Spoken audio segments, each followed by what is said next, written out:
plática era, como lo recuerdan, a nivel de los posgrados de ginecología, nunca estudiábamos la leptina. Pasábamos por todas las hormonas del ovario y realmente la leptina define muchas de las estructuras, tanto de reproducción como de salud, y definitivamente lo que es el tejido graso a nivel de una glándula. A nivel de la leptina, nuestras pacientes cada vez llegan más a las clínicas nuestras y preguntan qué es la leptina. Si en algún momento podemos dejárselas para bajar peso, si eso se inyecta, si se toma, si se usa como gotas. En algún momento si pueden hacer una dieta basada en leptina, y ellas siempre meten a Google el término leptina y ven qué encuentran, ¿sí? El mercado de sobrepeso y de obesidad es uno de los mercados más grandes y hay pacientes para usar de todo lo que encuentran. Ustedes van a encontrar aquí la leptina, por ejemplo, asociada a la obesidad, cómo adelgazar, que estos son los términos que uno va encontrando, perder peso, ¿verdad? En otro de las búsquedas, pues uno va a encontrar parte del ejercicio y leptina. Todos son los temas relacionados a adelgazar y obesidad, ¿sí? En esto ustedes van a encontrar múltiples productos que son similares a la leptina. Y entonces van a tener desde pastillas, medicamentos, van a tener de los más utilizados son este Proleptin, que realmente ninguno de ellos es leptina. La leptina es una hormona que se usa para investigación, se usa en pacientes que tienen una deficiencia genética de la producción de leptina. Se puede solicitar cuando uno tiene un diagnóstico de un paciente de este tipo. Son pacientes con obesidades mórbidas, son pacientes que tienen índices de masa corporal de 50 o más altos, ¿sí? No son pacientes con un sobrepeso moderado. Y entonces, pues esto es todo lo que al final existe en el mercado. Incluso hay libros de dietas como este, ¿verdad? The Leptin Boost Diet, y van a encontrar muchas de las cosas. La leptina, las dietas basadas en leptina son dietas cetonémicas, altas en grasa. Y ese es el principio para elevar la leptina en el cuerpo, de este tipo de producto que nos ofrece. Nuestras pacientes buscan bajar peso. Su motivación siempre es la parte estética. Entonces pueden ver a esta paciente cuál es su llave para no abrir el refrigerador, ver el bikini que tiene que ponerse para Semana Santa, ¿sí? Y entonces a la vez nosotros como médicos debemos hacer un equilibrio, porque si ustedes le preguntan a 100 mujeres a cuántas de ellas les interesa bajar de peso por salud, tendrán suerte si encuentran a 20. Pero todas quieren ser más delgadas, todas están pensando en peso, nunca están pensando en porcentaje de grasa, nunca están pensando si la cintura va a ser más pequeña. Ninguna mujer que se aparece en el consultorio les va a decir, mira, es que yo quiero que mi cintura mida 70. Todas las mujeres les van a decir, mire, yo quiero bajar 15 libras. Y entonces la pregunta del millón cuando uno trabaja las leptinas es, mire, ¿qué le quitamos? ¿Quiere perder músculo? ¿Quiere perder grasa? ¿Le quito agua y la tengo en 3 días con 20 libras menos? ¿Cómo lo hacemos? ¿Sí? Y entonces ellas no tienen el concepto al final de qué parte del cuerpo desean perder sobrepeso. Dejar de comer y hacer dieta no es tan simple como pensábamos. Tenemos hormonas que quitan el hambre, como la leptina, como la insulina, el GLP-1, el factor neurotrópico ciliar, el agonista del receptor de melanocortina. Tenemos hormonas que estimulan a comer, los cannabinoides, los glucocorticoides, la adiponectina, la grelina, el neuropéptido Y, y como ustedes pueden ver, tenemos a la leptina de un lado y al neuropéptido Y del otro lado. Son extremos diferentes del mismo funcionamiento. Claro, aquí hablamos sobre todo cuando las hormonas funcionan bien, es decir, podemos tener niveles muy altos de leptina y que uno diga, entonces la persona con niveles muy altos de leptina nunca tiene hambre. Eso no es cierto. Cuando el nivel de leptina es muy alto, al igual que cuando el nivel de insulina es muy alto, son muy poco funcionales. Y aquí es cuando vamos a ver que este circuito de quitar hambre, de dar hambre, no funciona, aunque los niveles de hormonas los tengamos relativamente normales. La leptina y la insulina, vamos a hablar un poquito más adelante, son extremos de la misma moneda. Es decir, cuando alguien tiene alterada la insulina, va a tener alterada la leptina. Cuando alguien tiene alterada la leptina, va a tener alterada la insulina. No debemos ir a medir la leptina para saber si está alterada o no. Tenemos formas de hacerlo más sencillas. Por ejemplo, la leptina obedece a lo que es la proteína C reactiva ultrasensible. Cuando ustedes tienen un paciente con una proteína C reactiva ultrasensible alterada, él tiene una leptina alterada. ¿Sí? La glucosa en ayunas es otro marcador del mismo. Y la leptina parece tener más importancia que la que le damos. La leptina viene de leptos, que es delgado en griego. Para nosotros es muy conocida la foto a nivel de medicina cuando ustedes tienen al ratón que es muy gordito y al ratón que es muy delgadito, que es la foto que les colocamos aquí. Son con ratones blancos la foto original. Y entonces hay dos tipos de ratones. Hay uno que tiene una deficiencia OB, que es la deficiencia de la producción de leptina, pero tiene un buen receptor de leptina. Por el contrario, tenemos al ratón que es diabético con una deficiencia DB, que este ratón lo que no tiene es el receptor de leptina. Entonces, como es de esperar, si al ratón DB le ponemos leptina, no sucede nada. Simplemente no pierde peso, porque él, aunque tenga la leptina, no la puede utilizar. Por el contrario, en el ratón OB, cuando le ponemos leptina, los descensos de peso son muy marcados. Se recupera el sistema inmunológico, el sistema endocrino y el sistema metabólico. La leptina tiene que ver con todos estos sistemas. La leptina regula el ciclo circadiano y liberación de la TSH y de la hormona de crecimiento, pero más que mejorar la liberación de la hormona de crecimiento, mejora la función del IGF-1. Y recuerden que el IGF-1 puede estimularse desde dos puntas, desde las insulinas o desde la parte de hormona de crecimiento. Y entonces aquí es donde vamos a encontrar la unión con resistencias a leptinas, con hiperinsulinemias y más. La leptina pues tiene 167 aminoácidos, es una pseudocitoquina liberada por el tejido graso, realmente una adipoquina, ¿verdad? Sus receptores están en todo el cuerpo, podemos encontrarlos en ovario, en placenta, en tejido linfoide, en el músculo, en la grasa, a nivel de la mama, la médula ósea, la célula beta y el hígado. Entonces, para explicar de una forma más sencilla la leptina es un semáforo para el cuerpo de cuánta grasa tenemos. ¿Sí? Cuando la grasa sube, la leptina aumenta. Cuando la grasa baja, la leptina disminuye. Cuando la grasa baja, debiéramos de tener hambre porque la leptina está baja. Cuando la grasa está alta en el organismo, la leptina sube y nos debiera quitar el hambre.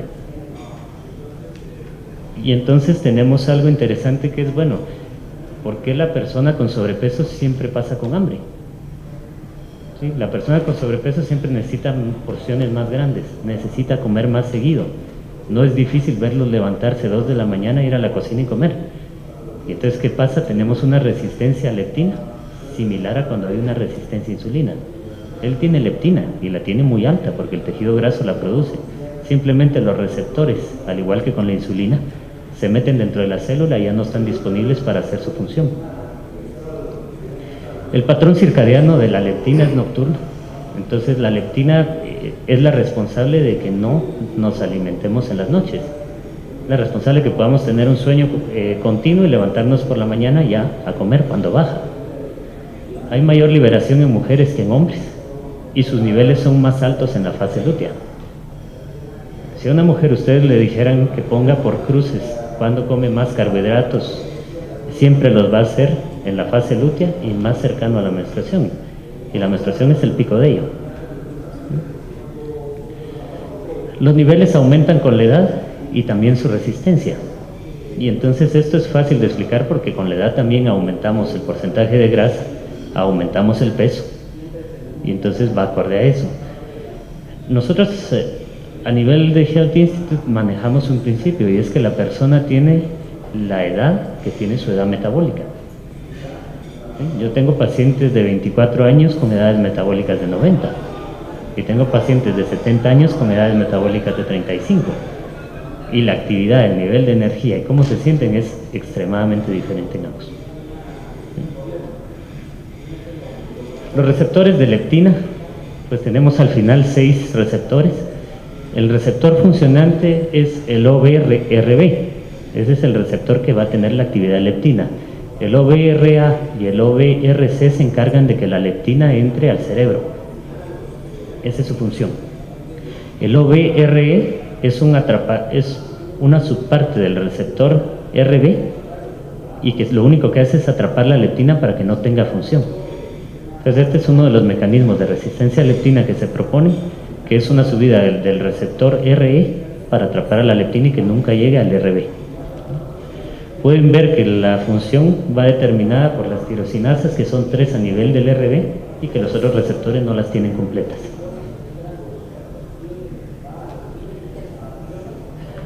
Para entender una hormona, lo más simple es ver una deficiencia congénita de la misma para saber todos los efectos que va a provocar. Entonces es una enfermedad autosómica recesiva, se acompaña de obesidad marcada por hiperfagia. Entonces la leptina funciona a nivel del hipotálamo, además de todos los receptores que vimos a nivel corporal. Entonces el paciente, cuando pierde la función de la leptina, no puede dejar de comer, siempre está comiendo, es la hiperfagia. Tiene una inadecuada secreción de GnRH con hipogonadismo hipogonadotrófico. Esto puede ser en mujeres o en hombres, no tiene diferencia, ¿verdad? Entonces influye en todo lo que es la reproducción, y cuando la leptina está alterada, todo el sistema reproductivo se ve alterado de alguna forma, a nivel de endometrio en progesteronas, a nivel de ovarios en formación de hormonas, y a nivel hipotalámico, porque como lo dijimos, si una de las hormonas está alterada, los demás ejes también lo van a estar. Problemas para desarrollar la pubertad con ausencia de pico de crecimiento, tienen desarrollo de características sexuales, también están afectadas. Y en las lipodistrofias, los tratamientos con leptina aumentan la sensibilidad a insulina, corrigen la dislipidemia y bajan 3% la hemoglobina glicosilada. Tenemos los dos extremos del marcador, como lo pueden ver, el paciente con una obesidad mórbida, con mucha grasa en el cuerpo, con un exceso de leptina que no funciona, y la paciente con una lipodistrofia, que es cuando no hay la suficiente grasa en el cuerpo, con una ausencia de leptina funcional. Estas pacientes son, por ejemplo, cuando tienen amenorreas por ejercicio, ¿sí? Y entonces las anorexias nerviosas, y en estas pacientes sí hay mucho beneficio al administrar la leptina. No es un uso terapéutico aprobado aún, es decir, el uso terapéutico reconocido es en el paciente mórbido, pero la paciente con una anorexia nerviosa, al ponerle leptina, recupera los niveles de LH y recupera los ciclos de LH. Y aquí les va a recordar algo, que por ejemplo la paciente con ovario poliquístico se define por ciclos anormales de la LH.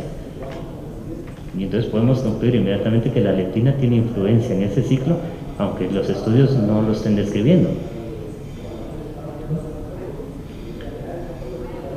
Las vías de acción de la leptina, no quiero entrar en detalles, pero tenemos a nivel de la función de la JAK2, ¿verdad? Donde al final lo que hace es usar las tirosinas a este nivel, estimula el STAT3, y este lo que hace es ir a replicar los genes a nivel del núcleo.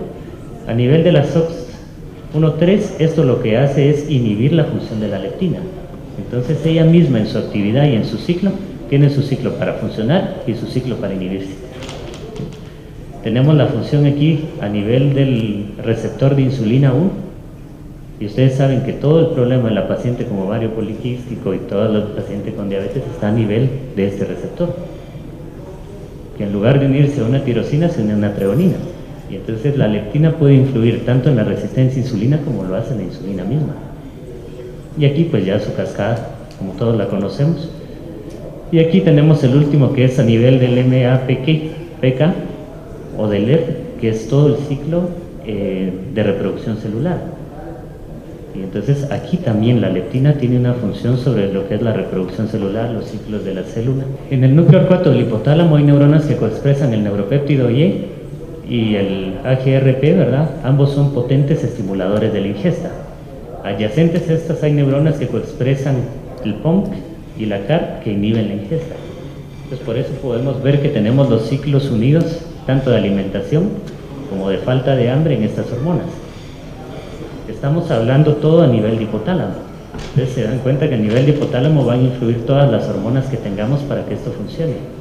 Desde las tiroides, cortisonas y todo lo que hablamos en la parte de metabolismo de la clase anterior van a estar involucradas en esta regulación. Todo lo que es el POMC al final son los sistemas de cortisones, ¿verdad? Y este al final es otro de los sistemas que más usamos. Yo no enfoqué la plática en neuropéptido Y porque si ustedes agarran todo lo que hablemos de leptina y lo ponen a la inversa, eso es neuropéptido Y. Entonces es más simple abordarlo de esa forma. El neuropéptido Y, pues aquí tenemos un poco la función a nivel celular. Cuando llega la leptina y se une a su receptor OBR, hace su función celular. Esto es sobre todo hablando de lipólisis, ¿verdad? El ciclo que les enseñé, pero funcionan igual. Aumenta la malonilcoenzima A, aumenta la palmitoilcoenzima A como marcadores de exceso al final de grasa, y disminuye inmediatamente el neuropéptido Y, el AGRP, y disminuye la ingesta de comida. Claro, si no hay leptina, inmediatamente el ciclo se invierte. Aumenta el neuropéptido Y, aumenta el AGRP, inmediatamente tenemos hambre. Aquí podemos ver el ciclo a nivel celular cuando se une la leptina, promueve la STAT3, la STAT3 llega al núcleo, y a la vez que empieza a funcionar la leptina, comienza a funcionar su sistema de inhibición, que es el neuropéptido Y, el SOX3, ¿verdad? La leptina y la lactancia. Este es un dato que me pareció interesante porque todos, a nivel de nuestras pacientes, sabemos que el día que empiezan la lactancia, al final hay una amenorrea y el sistema viene por la base de las leptinas. El cuerpo prepara a la mujer con leptinas al final, con una resistencia a leptina durante la lactancia, para que ella tenga un sistema de hiperfagia. Es la mujer en lactancia está preparada para no dejar de comer, porque ella lo que necesita es dar lactancia a su hijo, ¿sí? En un sistema biológico normal, o en un sistema sin productos tan industrializados y comida en exceso como lo tenemos, eso es sumamente útil. En un sistema de exceso de comida como lo tenemos, realmente el sistema biológico nos altera más de lo que nos ayuda. La elevación del neuropéptido Y tiene tono inhibitorio en la GnRH. Entonces, como hablamos, leptina baja, neuropéptido Y elevado, se inhibe la GnRH. Esto va unido al estado de ayuno y niveles bajos de estrógeno, y por ello es que se inhibe el ciclo menstrual durante la lactancia. La succión estimula el hipotálamo dorsomedial e inhibe la leptina y disminuye el impulso simpático. Estos van muy relacionados. Leptina y pulso simpático van de la mano. Entre más leptina tiene un paciente, ustedes van a encontrarlo con mayor taquicardia. Y entonces ese es el sinónimo. Cuando ustedes ven a un paciente que tiene sobrepeso, la mujer sin sobrepeso siempre tiene 60 o 70 de frecuencia cardíaca. La mujer con sobrepeso fácil llega a 80 y 90. Claro, el rango que nosotros usamos de 60 a 100 es muy amplio.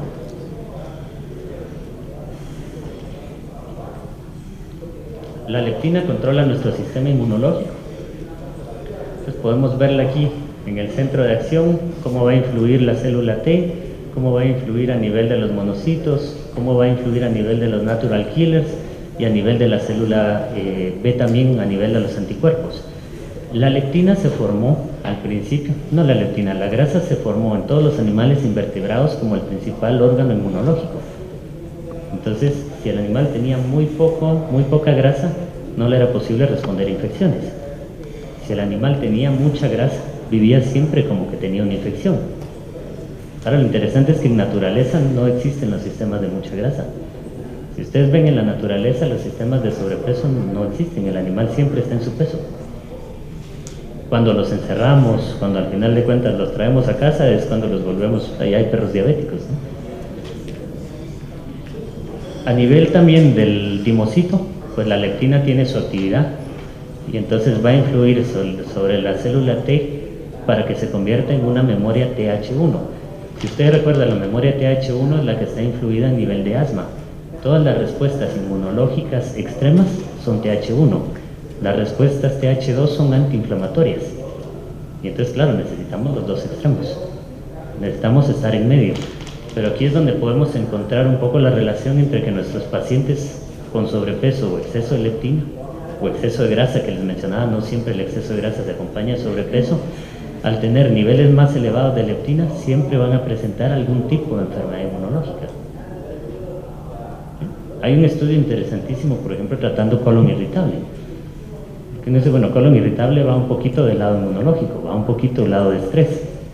Si ustedes le ponen melatonina a un paciente con colon irritable, la dejan durante 3 meses y muchos de los colon irritables mejoran mucho, se quitan. Es simplemente cuando uno estimula que el sistema hormonal funcione mejor, que el cuerpo mismo se va reparando.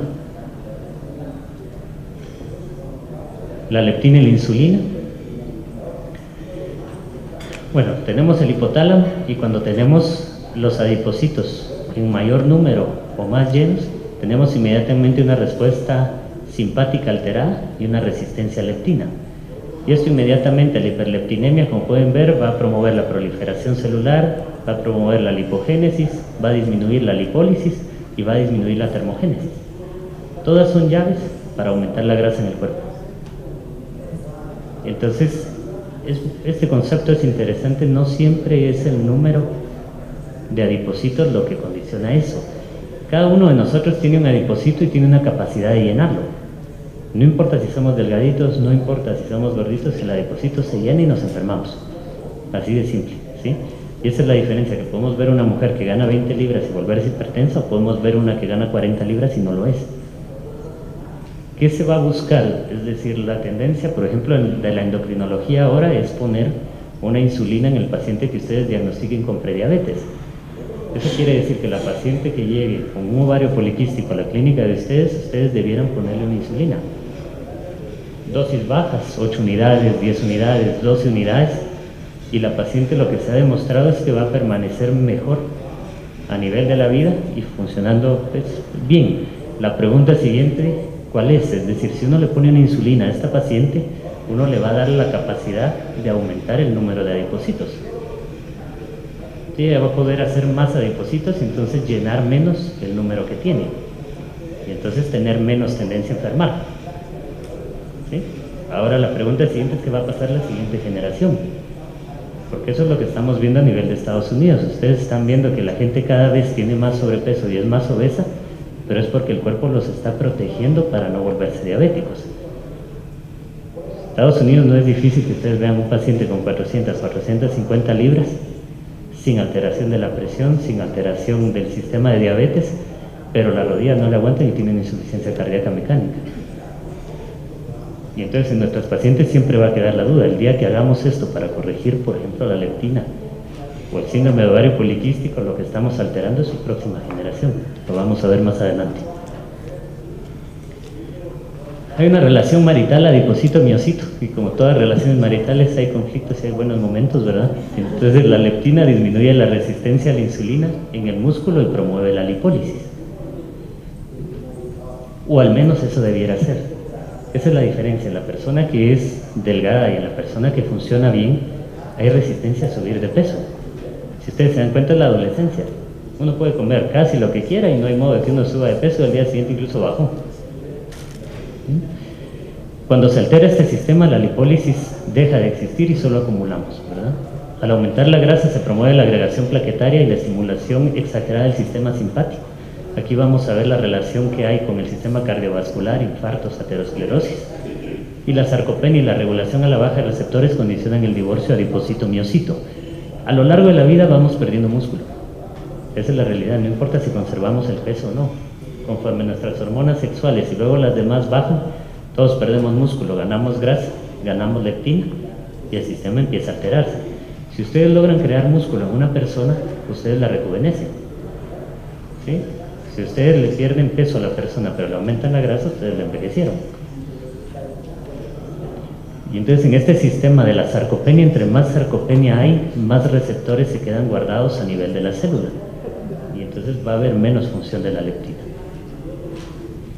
Hay 40% de la pérdida del músculo vasto lateral de los 25 a los 80 años. Y el músculo vasto lateral es el músculo más grande del cuerpo.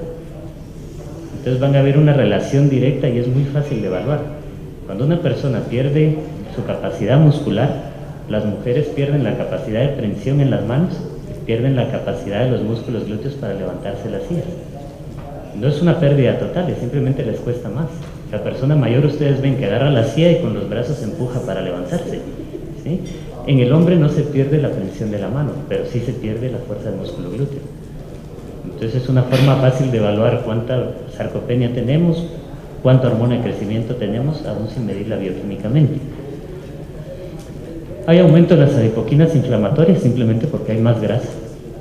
El aumento de leptina con resistencia a disminuir la oxidación de ácidos grasos, aumentando los depósitos localizados de grasa. ¿Esto a qué se refiere? Entre más leptina tenemos y menos músculo tenemos, ustedes van a encontrar que alrededor de las fibras musculares hay más grasa encapsulada. Y entre más grasa encapsulada tenemos, menos funcionales son nuestros músculos. Hay que hacer la diferencia entre un músculo funcional y un músculo grande.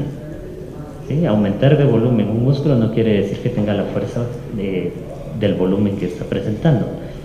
Y en ratas obesas la leptina induce resistencia a insulina en el hígado y predomina el efecto periférico sobre el central, al igual que en la vejez. Entonces, aquí tenemos el sistema, entre más leptina tiene en la persona con sobrepeso, más resistencia a insulina presentamos. La leptina y las adicciones. Este es un tema que no les va a gustar mucho a las mujeres, pero las mujeres tienen más leptina que los hombres. Y esa es la tendencia que todas tienen cuando se vuelven adictas a algo, a tener más resistencia a dejarlo. ¿Sí? Y entonces la leptina, cuando está exagerada, lo que hace es inhibir la dopamina a nivel de cerebro, y al inhibir la dopamina a nivel de cerebro nunca se llega a un nivel donde uno encuentra una satisfacción. ¿Sí? Los pasos ustedes los van a ver con el consumo de carbohidratos, es decir, la mujer siempre come carbohidratos en tarde, el hombre no. Siempre van atrás de un pastel, siempre van atrás de una galleta. Si no tienen la galleta al final o están irritables o tienen un poquito de depresión, pero luego cuando el sistema de peso va subiendo y la grasa sube, ese sistema pierde el horario. Y entonces ya es cuando ustedes ven que alguien se puede comer igual una crepe con Nutella a las 8 de la mañana como la puede comer a las 8 de la noche. Vamos buscando todos los alimentos al final y las azúcares que forman una adicción a nivel de cerebro y las vamos consumiendo. Lo primero que ustedes le dicen cuando una mujer hay que bajarla de peso es: mire, bajamos los dulces, no, mira, a mí no me quite mi pastelito de la tarde, ¿sí? Mire, mi panito de la mañana dulce ni me lo toque. Y ese es el sistema de adicción, realmente ellas no lo controlan. Cuando uno trabaja la parte de sobrepeso y lo trabaja de forma muy estricta, se van a dar cuenta que el sistema de leptina se corrige día 20 o 30, después de una dieta muy estricta. No se corrige al inicio. La adicción en hombres fuerte puede durar 4 días, en mujeres dura 12 o 14, por ese sistema alto de leptinas que maneja. Aquí tenemos un poco lo del gusto a nivel de las células gustativas de la lengua, y entonces hay despolarización de las células y ustedes van a tener un gusto a carbohidratos. Cuando la leptina tiene una mala función, el gusto a carbohidratos es mucho más intenso. Es decir, en la mañana en la noche necesitamos de 3 a 5 veces la cantidad de un carbohidrato, de un azúcar, para satisfacernos en relación a la mañana. ¿Sí? Es decir, si a ustedes les dan un sneaker a las 8 de la mañana, muchos lo guardan para las 5. ¿Sí? Simplemente porque al cuerpo no le gustan las azúcares en las mañanas. Cuando la leptina se altera, nos lo comemos a las 8 de la mañana como a las 5 de la tarde. Este es un estudio que hicieron, entonces pusieron sacarina, vieron la respuesta que tenía en un control a la sacarina, y cuando tenían 20 nanogramos al final de leptina, que no es mucho, ¿sí? Es un poquito elevado, pero no es tampoco exagerado. En un paciente con obesidad mórbida se puede llegar a tener 50. Inmediatamente la respuesta, mira, la misma cantidad de carbohidratos, es como que uno no los hubiera comido. ¿Sí? Luego se hace un lavado de las células, se le quita la leptina y vuelve a recuperar la célula su función de reconocer cuánto carbohidrato se ha comido. Las hormonas de la mamá se heredan al hijo, y la epigenética podría favorecer al primogénito. El metabolismo de la insulina y la leptina se hereda. ¿Sí? Siempre la pregunta existe, ¿verdad? ¿Por qué el primogénito siempre lo escogían en todas las culturas? ¿Por qué siempre el primer hijo? Y uno puede explicarlo biológicamente en el sentido de que entre más joven es la mujer, mejor hereda a los hijos, porque su sistema hormonal es más estable. Es lo que ustedes encuentran cuando dicen: mire, es que quedó embarazada a los 25 años y el embarazo le cayó bien. Luego tienen a la mujer que dice: mire, quedó embarazada a 38 años y el embarazo no le cayó bien. ¿Sí? A una le subió el busto, creció el busto, a la otra se bajó el busto y se volvió más pequeño. Claro, entre menos hormonas tiene una mujer, el sistema se desgasta un poquito más. Aquí vamos a ver un poquito la explicación. Por ejemplo, con una obesidad materna o diabetes mellitus, tenemos la hiperglicemia y la hiperinsulinemia. Y es más importante la hiperinsulinemia que la hiperglicemia, porque la hiperglicemia ya estamos hablando de una mujer diabética o de una intolerancia a carbohidratos, pero en las hiperinsulinemias no tenemos un efecto en laboratorios. ¿Sí?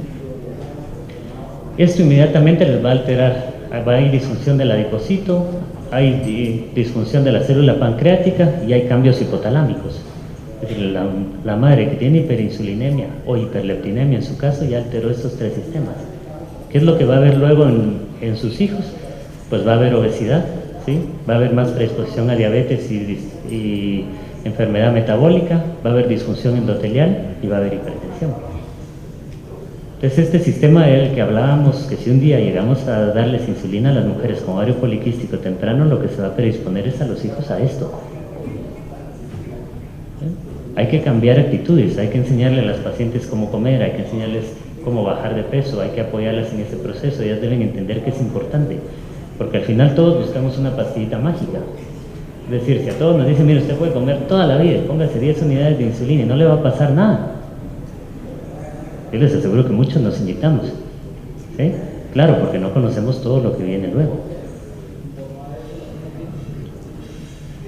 Aquí tenemos el sistema de la resistencia a leptina, y si se dan cuenta tenemos la disfunción del adipocito, tenemos la hipertensión, tenemos el mismo daño pancreático, tenemos los cambios hipotalámicos y por supuesto la hiperglicemia y la hiperinsulinemia. Estas dos hormonas, entre leptinas e insulinas, nosotros vamos a crear una memoria metabólica en nuestro hijo. Nuestras insulinas no marcan al bebé, pero sí van a marcar nuestros niveles de glucosa y nuestros cambios, cómo funciona él. ¿Sí? Se ha demostrado que son más perjudiciales los picos de glucosa que las glucosas altas mantenidas. Y entonces estos picos de glucosa son los gustos, es decir, cuando uno agarra en lugar de una comida fuerte, uno agarra solo un pastel, ¿sí? O uno agarra solo una galleta. Claro, entre más tarde ustedes van teniendo más picos de insulina. Hay asociación a macrosomía fetal, entre más resistencia a leptina existe. Y la leptina elevada pues se asocia también a diabetes gestacional y su explicación son las hormonas placentarias. La leptina es el loop negativo de la insulina cuando ésta se libera en exceso. Es decir, entre más insulina tenemos, el cuerpo libera la leptina para que vaya al páncreas y enseñarle al organismo a ya no liberar la insulina. Y esto parece un poquito el ciclo a largo plazo de una diabetes. Cuando uno está hiperinsulinémico se va ganando grasa porque la insulina es más alta y luego el mismo cuerpo a nivel de grasa inhibe la producción de insulina porque sabe que no le cae bien. Entonces, si se dan cuenta, van de la mano. Afecta también la relación de la insulina-glucagón, ¿sí? Nosotros todos biológicamente venimos preparados para que cuando hay una hipoglicemia se libere el glucagón y la repare. ¿Cuál es la respuesta que vemos en el diabético? El día que hay una hipoglicemia nunca se recupera solo. Es cuando uno lo lleva al hospital, cuando tiene que ver uno qué se hace, y esto es la leptina. ¿Sí? Él perdió ya la función de la leptina y no hay forma de recuperarla. La leptina y la diabetes, un poquito el ciclo que hablábamos, cuando se une la leptina va a inhibir el receptor de glucosa, el GLUT2, no deja que la glucosa entre a la célula, se pierde la reacción del ATP con el ADP, al final se pierde el canal de potasio y entonces no hay liberación de leptina a nivel del calcio, no hay exocitosis. Y también este sistema siempre va a producir su SOX3, solo que a nivel pancreático. El SOX3, que es el encargado de inhibir a la leptina, lo que hace es inhibir al gen de la proinsulina. Entonces no solo tenemos un mecanismo alterado a nivel de liberación, tenemos un mecanismo alterado a nivel de producción. Si uno quiere recuperar a una persona con diabetes y ayudarla, tiene que recuperarse la leptina. Si se recupera la leptina, tiene que recuperarse la insulina. Si se recupera la insulina, tiene que recuperarse la grasa. Este es un sistema para que vean lo complejo que es. Todas estas son adipoquinas, ¿verdad? Y todas van interaccionando. Aquí tenemos a la leptina con sus interacciones y por supuesto la leptina, al igual que todas las hormonas, pues es a nivel del genoma que está trabajando. El eslabón perdido entre el sobrepeso y el riesgo cardiovascular. Como lo vimos antes, la mayor producción de leptina hace que haya más citoquinas inflamatorias, factor de necrosis tumoral alfa, interleucina 6, interleucina 1, y esto a su vez estimula que haya más producción de leptina y el ciclo continúa. A menos que uno corrija la parte de la grasa de la persona, este ciclo no es posible pararlo. Entre más factor de necrosis tumoral 1 tenemos en el cuerpo, más tendencia a una diabetes tipo 1 tenemos. Este es el sistema de inflamación crónica. Entonces la grasa es una glándula, ¿sí? La grasa no es una bodega. La grasa produce al menos 100 adipoquinas y de las 100 adipoquinas hay una comunicación directa con todos los órganos del cuerpo, con todas las glándulas del cuerpo, y si la persona tiene mal el metabolismo de la grasa, tiene mal todos los metabolismos, ¿sí? Entonces inmediatamente tenemos que ir corrigiendo este porcentaje de grasa, por lo menos para vaciar la célula del nivel que la persona tiene. Si ella no quiere llegar a ser muy delgadita, no importa, pero tiene que bajar su nivel crítico, ¿no? Aquí tenemos un poco el ciclo: grasa exagerada, leptina, TNF-alfa, resistina, Cuando la grasa está en su nivel óptimo, lo que libera es adiponectina, y la adiponectina nos hace funcionar bien. La adiponectina nos quita el hambre. Sistema de inflamación, ¿verdad? Al final tenemos el tejido adiposo infiltrado por neutrófilos porque está mucho más grande de lo normal. Tenemos más adipocitos, tenemos más leptina, tenemos menos adiponectina, tenemos macrófagos, tenemos más factor de necrosis tumoral alfa, más interleucina 6.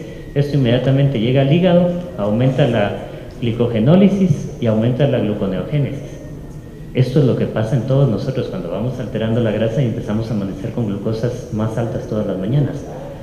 Luego, a nivel del músculo esquelético, aumenta la inflamación, disminuye la toma de glucosa, disminuye la oxidación de grasas y aumenta la resistencia a insulina. A nivel del páncreas, disminuye la resistencia a insulina, y a nivel hipotalámico aumenta la ingesta de comida y disminuye el gasto energético. Se dan cuenta a partir de la leptina y el tejido graso cómo podemos explicar toda la alteración de los sistemas. Y claro, en lugar de leptina podemos poner a la insulina en el centro. Tratamiento con leptina, como les dije, es el tratamiento de pacientes con obesidad y deficiencia de leptina. Son pacientes con obesidad mórbida. El tratamiento de pacientes con lipodestrofias o con amenorreas, ya que ayuda a la regularización de la LH. Y la intervención sobre la leptina en nuestra actividad médica se da al apoyar a corregir la resistencia a la insulina. Se mejora la sensibilidad a la leptina en nuestras pacientes con perimenopausia y menopausia, con sobrepeso o sin él, en mujeres diabéticas, síndrome de ovario poliquístico. Y se mejora la herencia de nuestras pacientes a sus hijos durante el embarazo. ¿Sí? En este caso, por ejemplo, la metformina va a ser una de las preguntas que siempre se va a hacer y si hay que dejarla mucho tiempo. ¿Sí? La metformina para mí es el medicamento de elección cuando la persona no quiere aprender a cambiar sus hábitos de vida. ¿Sí? Pero cuando la paciente aprende a cambiar sus hábitos de vida, ella puede o no usar la metformina, pero ella tiene que basarse en los índices glicémicos para comer. Es una costumbre totalmente diferente a lo de las calorías, y entonces hay que enseñárselas. ¿Sí? La metformina les aumenta la sensibilidad a la insulina un tiempo. ¿Eso qué quiere decir? Permite que el músculo que ya se llenó de grasa y que ya no quiere captar, que el hígado que ya se llenó de grasa y no quiere captar, puedan manejar grasas un poquito más de tiempo. Es perfecto para una mujer que busca quedar embarazada y que no le interesa nada más que el embarazo y que lo quiere este mes, ¿sí? O lo quiere en 2 meses. Pero ya cuando hablamos de la salud de nuestras mujeres, estamos hablando de 30 años, la metformina no va a ser una solución, por ejemplo, a 40 años después. ¿Sí? Les va a ayudar un tiempo, definitivamente algunos años. Conclusiones: la leptina influye en el ciclo de insulina, LH, TSH, prolactina, adicciones, inflamación y sistema inmunológico. El neuropéptido Y al momento no tiene uso terapéutico, sí lo tiene a nivel de la leptina, ¿verdad? Pero no hay una aplicación terapéutica. Segura y utilizada en pacientes deficientes de leptina, los cuales regula lipodistrofias, insulinas y mejora la calidad de vida. Se usa en estudios experimentales a la fecha. Al reducir la resistencia a insulina, corregimos la leptina. Se necesitan aún más estudios en pacientes no deficientes de leptina. Se ha demostrado que no ayuda mucho a bajar de peso. Lo que ayuda es a mantener el peso que uno ha perdido. Eso es lo que va en la parte de sobrepeso. Muchas gracias.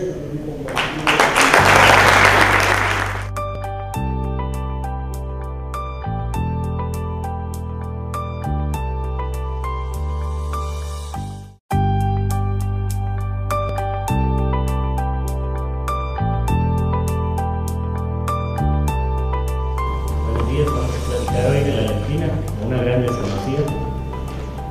La idea de diseñar esta plática era, como lo recuerdan, a nivel de los posgrados de ginecología, nunca estudiábamos la leptina. Pasábamos por todas las hormonas del ovario y realmente la leptina define muchas de las estructuras, tanto de reproducción como de salud, y definitivamente lo que es el tejido graso a nivel de una glándula. A nivel de la leptina, nuestras pacientes cada vez llegan más a las clínicas nuestras y preguntan qué es la leptina. Si en algún momento podemos dejárselas para bajar peso, si eso se inyecta, si se toma, si se usa como gotas, en algún momento si pueden hacer una dieta basada en leptina, y ellas siempre meten a Google el término leptina y ven qué encuentran, ¿sí? El mercado de sobrepeso y de obesidad es uno de los mercados más grandes y hay pacientes para usar de todo lo que encuentran. Ustedes van a encontrar aquí la leptina, por ejemplo, asociada a la obesidad, cómo adelgazar, que estos son los términos que uno va encontrando, perder peso, ¿verdad? En otro de las búsquedas, pues uno va a encontrar parte del ejercicio y leptina. Todos son los temas relacionados a adelgazar y obesidad, ¿sí? En esto ustedes van a encontrar múltiples productos que son similares a la leptina, y entonces van a tener ser más delgadas. Todas están pensando en peso, nunca están pensando en porcentaje de grasa, nunca están pensando si la cintura va a ser más pequeña. Ninguna mujer que se aparece en el consultorio les va a decir, mira, es que yo quiero que mi cintura mida 70. Todas las mujeres les van a decir, mire, yo quiero bajar 15 libras. Y entonces la pregunta del millón, cuando uno trabaja las leptinas, es, mire, ¿qué le quitamos? ¿Quiere perder músculo? ¿Quiere perder grasa? ¿Le quito agua y la tengo en 3 días con 20 libras menos? ¿Cómo lo hacemos? ¿Sí? Y entonces ellas no tienen el concepto al final de qué parte del cuerpo desean perder sobrepeso. Dejar de comer y hacer dieta no es tan simple como pensábamos. Tenemos hormonas que quitan el hambre, como la leptina, como la insulina, el GLP-1, el factor neurotrópico ciliar, el agonista del receptor de melanocortina. Tenemos hormonas que estimulan a comer, los cannabinoides, los glucocorticoides, la adiponectina, la grelina, el neuropéptido Y, y como ustedes pueden ver, tenemos a la leptina de un lado y al neuropéptido Y del otro lado. Son extremos diferentes del mismo funcionamiento. Claro, aquí hablamos sobre todo cuando las hormonas funcionan bien, es decir, podemos tener niveles muy altos de leptina y que uno diga, entonces la persona con niveles muy altos de leptina nunca tiene hambre. Eso no es cierto. Cuando el nivel de leptina es muy alto, el ratón que es diabético con una deficiencia DB, que este ratón lo que no tiene es el receptor de leptina. Entonces, como es de esperar, si al ratón DB le ponemos leptina, no sucede nada. Simplemente no pierde peso, porque él, aunque tenga la leptina, no la puede utilizar. Por el contrario, en el ratón OB, cuando le ponemos leptina, los descensos de peso son muy marcados. Se recupera el sistema inmunológico, el sistema endocrino y el sistema metabólico. La leptina tiene que ver con todos estos sistemas. La leptina regula el ciclo circadiano y liberación de la TSH y de la hormona de crecimiento, pero más que mejorar la liberación de la hormona de crecimiento, mejora la función del IGF-1. Y recuerden que el IGF-1 puede estimularse desde dos puntas, desde las insulinas o desde la parte de hormona de crecimiento. Y entonces aquí es donde vamos a encontrar la unión con resistencias a leptinas, con hiperinsulinemias y más. La leptina pues tiene 167 aminoácidos, es una pseudocitoquina liberada por el tejido graso, realmente una adipoquina, ¿verdad? Sus receptores están en todo el cuerpo, podemos encontrarlos en ovario, en placenta, en tejido linfoide, en el músculo, en la grasa, a nivel de la mama, la médula ósea, la célula beta y el hígado. Entonces, para explicar de una forma más, desde pastillas, medicamentos, van a tener, de los más utilizados son este proleptin, que realmente ninguno de ellos es leptina. La leptina es una hormona que se usa para investigación, se usa en pacientes que tienen una deficiencia genética de la producción de leptina. Se puede solicitar cuando uno tiene un diagnóstico de un paciente de este tipo. Son pacientes con obesidades mórbidas, son pacientes que tienen índices de masa corporal de 50 o más altos, ¿sí? No son pacientes con un sobrepeso moderado. Y entonces, pues esto es todo lo que al final existe en el mercado. Incluso hay libros de dietas como este, ¿verdad? The Leptin Boost Diet, y van a encontrar muchas de las cosas. La leptina, las dietas basadas en leptina son dietas cetonémicas, altas en grasa. Y ese es el principio para elevar la leptina en el cuerpo, de este tipo de producto que nos ofrece. Nuestras pacientes buscan bajar peso. Su motivación siempre es la parte estética. Entonces pueden ver a esta paciente cuál es su llave para no abrir el refrigerador, ver el bikini que tiene que ponerse para Semana Santa, ¿sí? Y entonces a la vez nosotros como médicos debemos hacer un equilibrio, porque si ustedes le preguntan a 100 mujeres a cuántas de ellas les interesa bajar de peso por salud, tendrán suerte si encuentran a 20. Pero todas tienen alto, al igual que cuando el nivel de insulina es muy alto, son muy poco funcionales. Y aquí es cuando vamos a ver que este circuito de quitar hambre, de dar hambre, no funciona, aunque los niveles de hormonas los tengamos relativamente normales. La leptina y la insulina, vamos a hablar un poquito más adelante, son extremos de la misma moneda. Es decir, cuando alguien tiene alterada la insulina, va a tener alterada la leptina. Cuando alguien tiene alterada la leptina, va a tener alterada la insulina. No debemos ir a medir la leptina para saber si está alterada o no. Tenemos formas de hacerlo más sencillas. Por ejemplo, la leptina obedece a lo que es la proteína C reactiva ultrasensible. Cuando ustedes tienen un paciente con una proteína C reactiva ultrasensible alterada, él tiene una leptina alterada. ¿Sí? La glucosa en ayunas es otro marcador del mismo. Y la leptina parece tener más importancia que la que le damos. La leptina viene de leptos, que es delgado en griego. Para nosotros es muy conocida la foto a nivel de medicina cuando ustedes tienen al ratón que es muy gordito y al ratón que es muy delgadito, que es la foto que les colocamos aquí. Son con ratones blancos, la foto original. Y entonces hay dos tipos de ratones. Hay uno que tiene una deficiencia OB, que es la deficiencia de la producción de leptina, pero tiene un buen receptor de leptina. Por el contrario, tenemos